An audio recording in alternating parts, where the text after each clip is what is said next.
Buenas tardes, bienvenidos. Vamos a comenzar la revisión del módulo consistente en la lectura crítica de la literatura científica. Una de las primeras cuestiones que tenemos que tener en cuenta es el por qué hacer una lectura crítica, qué es una lectura crítica, cómo se va a realizar esta lectura crítica.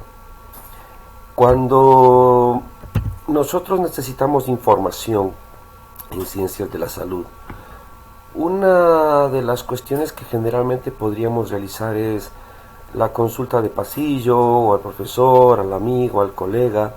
Sin embargo, esta siempre va a estar sujeta a un grado de imprecisión, de error, y por eso es mucho más adecuado, mucho más válido que la información que necesitamos la obtengamos de lo que denominamos la literatura médica.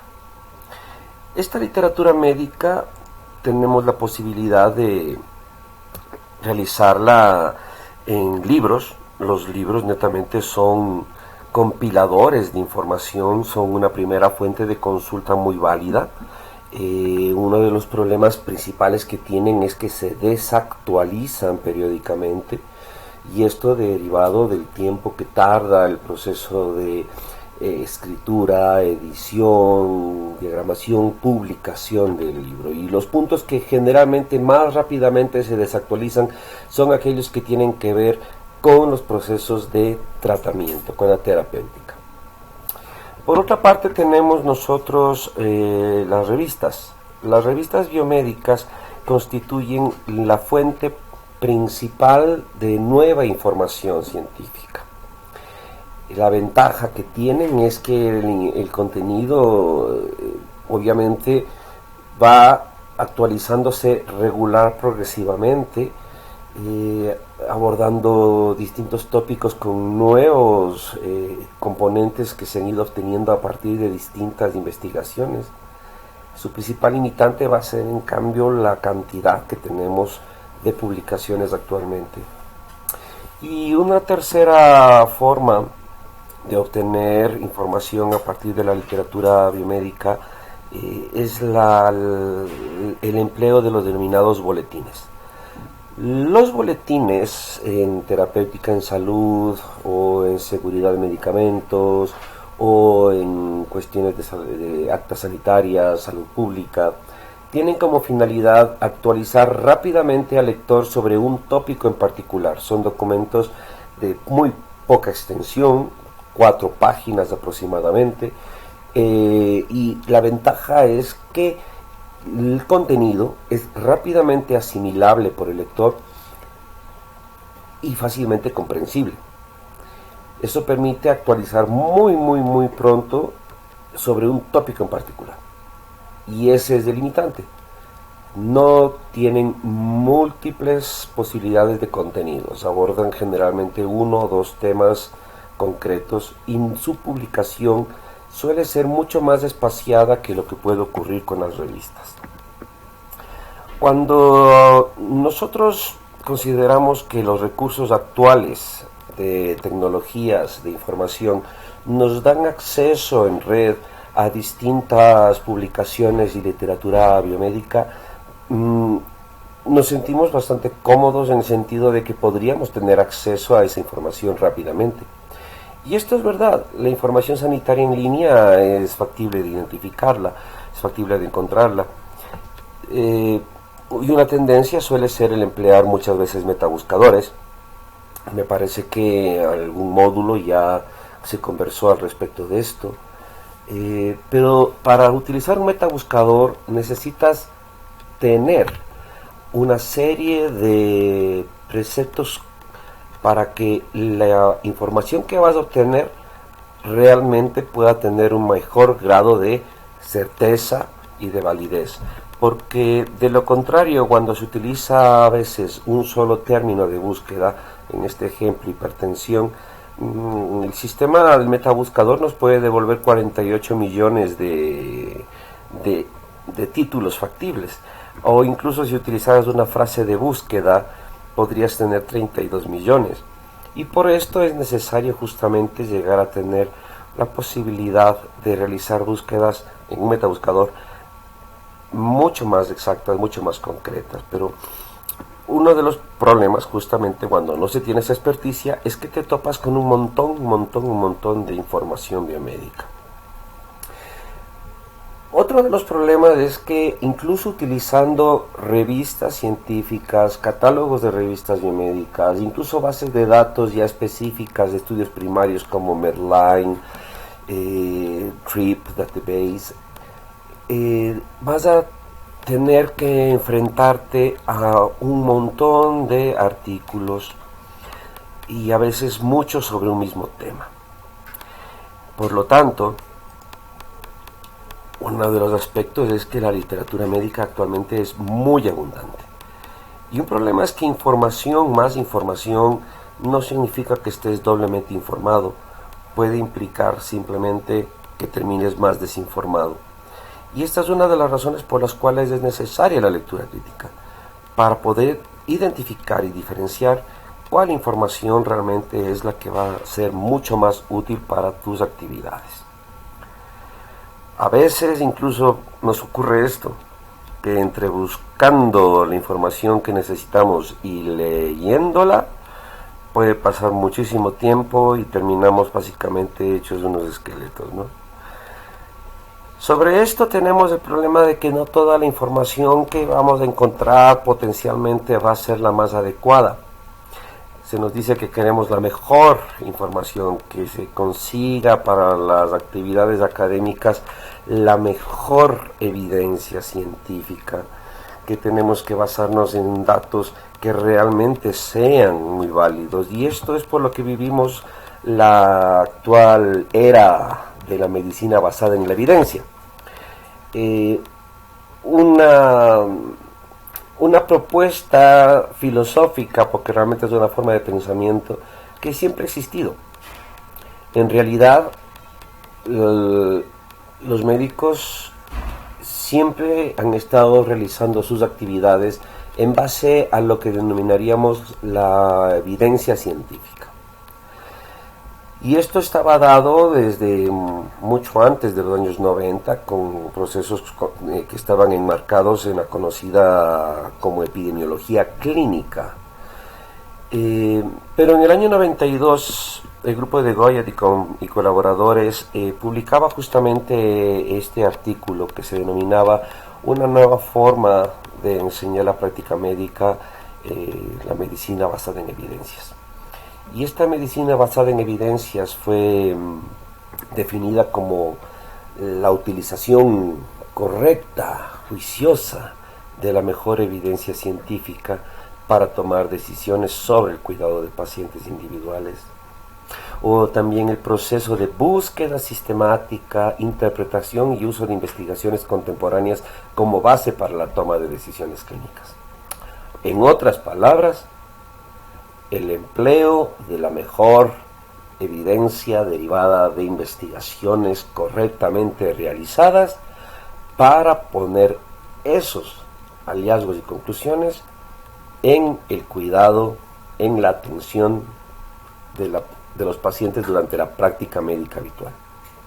Y un error es que se ha querido, posiblemente sin intención, complicar un poco el proceso, porque no es lo mismo el producir evidencia científica, el sintetizar evidencia científica y el aplicar, utilizar esa evidencia científica después de leerla. Sobre esto, como dentro de su definición hay elementos que tienen que ver con búsqueda, con la toma de decisiones, lógicamente que se ha complicado a veces el proceso, cuando realmente son una serie de experticias que van de la mano, incluyendo con la propia práctica clínica. De nada nos sirve una medicina basada en la evidencia si no existe simultáneamente la experticia clínica diagnóstica, por ejemplo. Y Como simultáneamente vendría el desarrollo de los denominados niveles de evidencia científica para las recomendaciones en el grado de uso de alguna alternativa,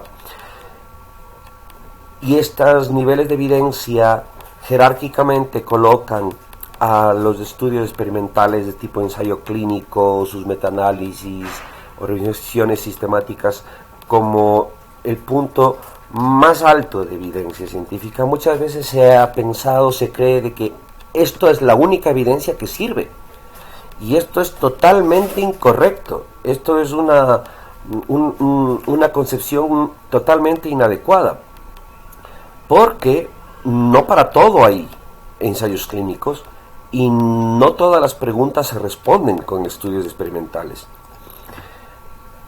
4 años más tarde de que salía la filosofía de la medicina basada en evidencias, Sackett publicaba en el British Medical Journal justamente un artículo aclaratorio sobre lo que es y lo que no es la medicina basada en evidencias.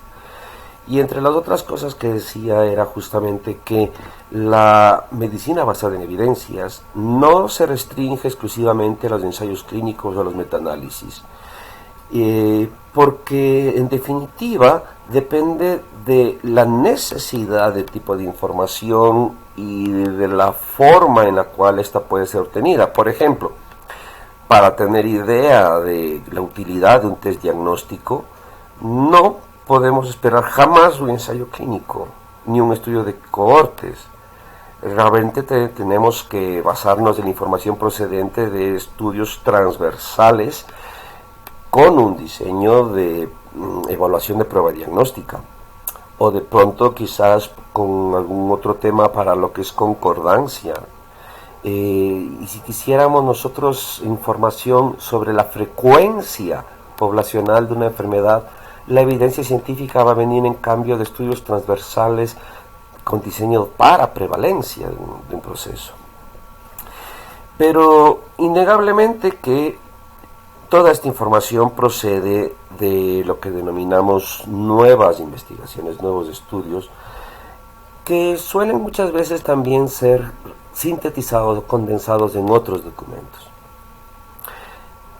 La lectura crítica no es el estar destrozando un manuscrito que se ha publicado y buscándole todos los defectos o diciendo que no sirve o mencionando que está publicado en una revista de muy baja categoría. No, nada de eso no es lectura crítica.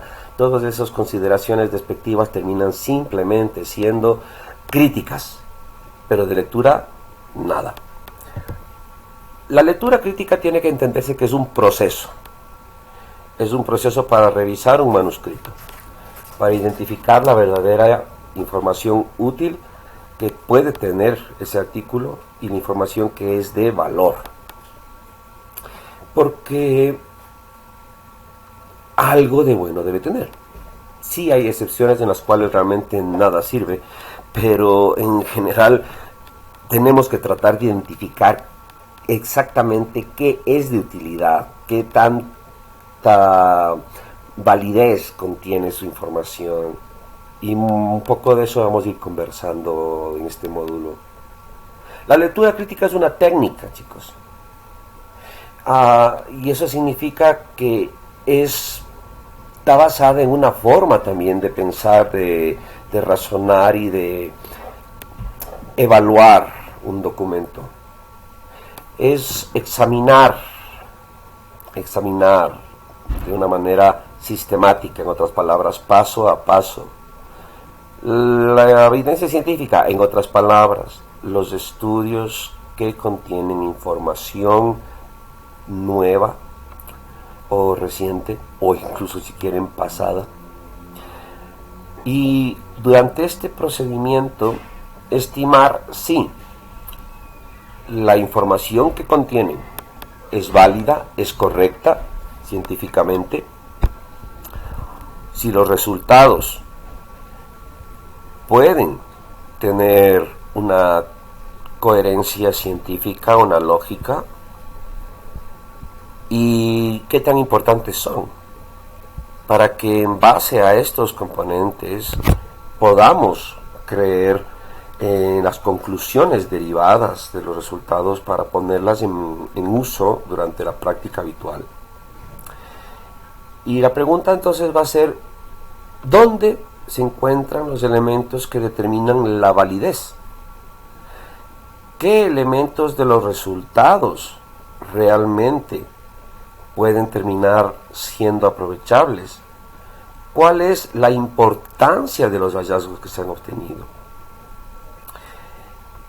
En definitiva, también la lectura crítica va a implicar conocer, evaluar qué es lo nuevo, qué es lo que significará esto para la atención de los pacientes. Si es que los hallazgos son útiles, son aplicables realmente en mi contexto, en mi entorno. Los hallazgos que pueden ser válidos pueden ser realmente de importancia para la población que uno atiende. Las conclusiones que se han obtenido, ¿es factible generalizarlas, llevarlas a otro contexto? La lectura crítica va a demandar por lo tanto una serie de pequeños componentes a tomarse en cuenta, que es lo que vamos a comenzar a mirar de manera progresiva.